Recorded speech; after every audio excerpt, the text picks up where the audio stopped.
ഒറ്റ നോട്ടത്തിൽ അതൊരു വല്ലാത്തൊരു തമാശയായിട്ട് തോന്നും. ഇത്തിരി ക്രൂരമായൊരു തമാശയാണ്. 15 ദിവസമായിട്ട് ഒളിവിൽ കഴിയുന്നു. പോലീസ് പഠിച്ച പണി 18 നോക്കുന്നു. രാഹുലിന്റെ പിന്നാലെ ഓടുന്നു. പക്ഷെ ഒരിക്കൽ പോലും രാഹുലിന്റെ അറസ്റ്റിലേക്കോ അല്ലെങ്കിൽ അതിനടുത്തേക്ക് എത്താൻ കഴിഞ്ഞില്ല എന്ന് വേണം നമുക്ക് മനസ്സിലാക്കാൻ. പക്ഷെ അത് മനഃപൂർവ്വം ചെയ്യാതിരുന്നതാണോ അത് എത്താൻ പറ്റാത്തത് കൊണ്ടാണോ എന്നുള്ളത് നമുക്കറിയില്ല.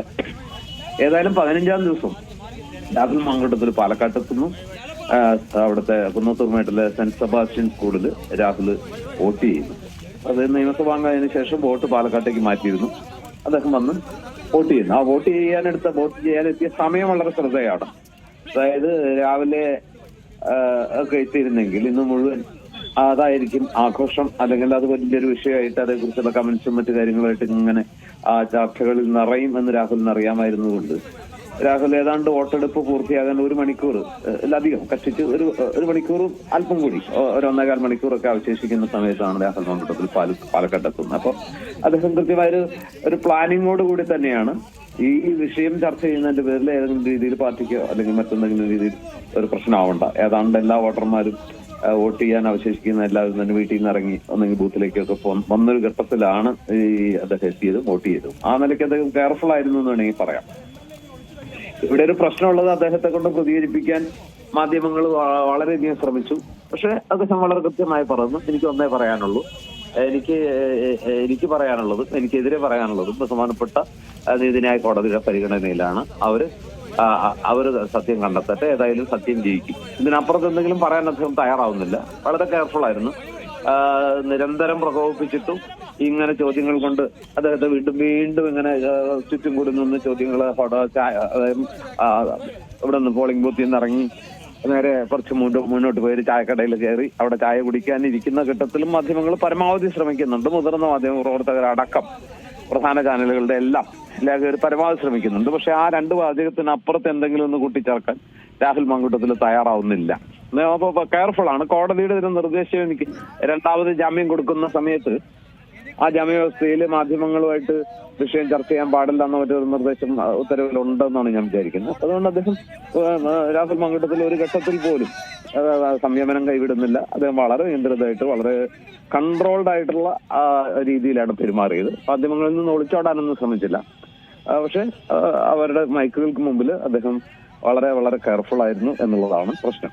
ഇന്നിപ്പോ രാവിലെ തന്നെ നമുക്കറിയാം, മുഖ്യമന്ത്രി പോലും രാവിലെ മുതൽ ഈ വിഷയം കത്തിച്ചു നിർത്താനാണ് ശ്രമിച്ചത്. രാഹുൽ പുറത്തു വന്നിരുന്നില്ലെങ്കിൽ പോലും രാഹുലുമായി ബന്ധപ്പെട്ട വിഷയം ഗൗരവമുള്ളൊരു വിഷയമായിട്ട് തന്നെ ഇലക്ഷന്റെ സമയത്ത് കത്തിച്ചു നിർത്താൻ ശ്രമിക്കുന്ന കാഴ്ച നമ്മൾ കണ്ടോ. അപ്പൊ ഏത് നിലയ്ക്കായാലും ശരി, രാഹുൽ എപ്പോ വരും എന്നുള്ളതാണ് രാഷ്ട്രീയ കേരളം ഉറ്റുനോക്കിക്കൊണ്ടിരുന്നത്. വരുമോ അതോ വരില്ലയോ? ഇപ്പൊ ഏറ്റവും ഒടുവിൽ കോൺഗ്രസിനകത്ത് തന്നെ രാഹുലുമായിട്ട് ബന്ധപ്പെട്ട 2ാമത്തെ പരാതിയില് വെൽ ഡ്രാഫ്റ്റഡ് ആണെന്ന് KPCC പ്രസിഡന്റ് പറയുന്നു. അത് ഒരു എന്താ പറയാ, ഒരു ലീഗൽ എക്സ്പെർട്ടിന്റെ സഹായത്തിൽ ചെയ്തതാണ്. അതിന് മറുപടിയായിട്ട് എന്താണ് ഒരു പരാതി വെൽ ഡ്രാഫ്റ്റഡ് ആവുന്നതിൽ എന്താണ് കുഴപ്പം? വെൽ ഡ്രാഫ്റ്റഡ് ആവണമല്ലോ, അങ്ങനെയാണല്ലോ പരാതി കൊടുക്കേണ്ടത് എന്ന് VD സതീശന്റെ കൗണ്ടറും നമ്മൾ കേട്ടു.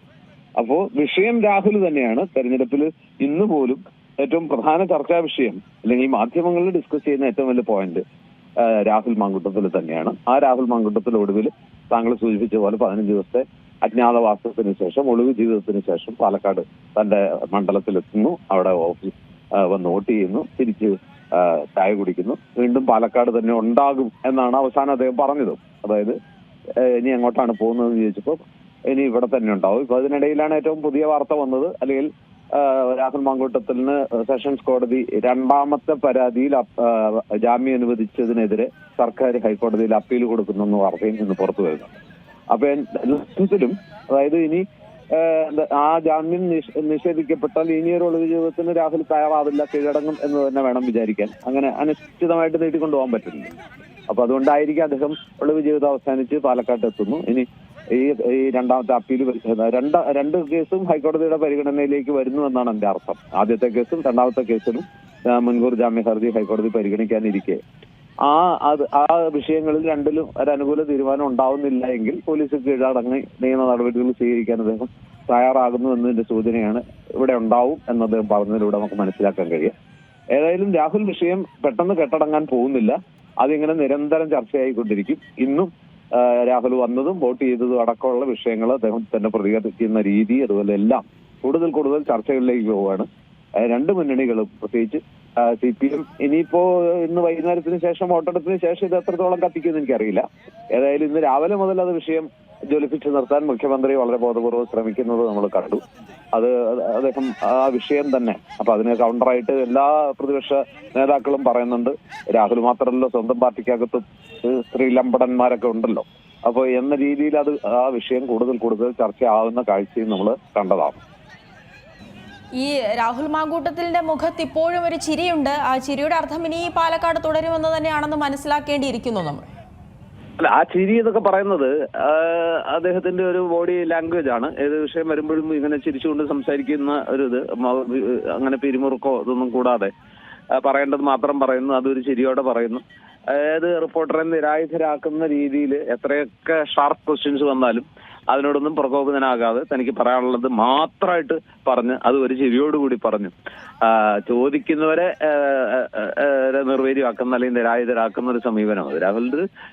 ഇനിയിപ്പോ അദ്ദേഹത്തിന്റെ ഒരു കഴിവാണോ എന്ന് ചോദിച്ചാൽ അത് കഴിവാണെന്ന് പറയേണ്ടി വരും. ഇങ്ങനെ ഡീൽ ചെയ്യാൻ കഴിയുന്നത്, മാധ്യമപ്രവർത്തകരെ ഇങ്ങനെ കൈകാര്യം ചെയ്യുന്നത് ഒരു കഴിവാണ്. പൊട്ടിത്തെറിക്കുകയാണെങ്കിൽ കൂടുതൽ പ്രശ്നങ്ങളുണ്ടാവും. പക്ഷെ രാഹുലിന് അവിടെ വന്ന് വോട്ട് ചെയ്തു, പോലീസ് സംരക്ഷിച്ചു, അതൊരു വേറൊരു കാഴ്ച നമ്മൾ കണ്ടതാണ്.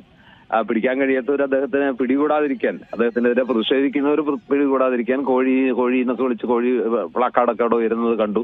അപ്പൊ ഇതിനിടയിൽ അദ്ദേഹത്തിന് സുരക്ഷിതനായിട്ട് വോട്ട് ചെയ്ത് കാറിൽ കയറാനുള്ള എല്ലാ സംരക്ഷണവും പോലീസിന്റെ ഭാഗത്തുനിന്ന് ഉണ്ടാവുന്ന കാഴ്ചയും നമ്മൾ കണ്ടു.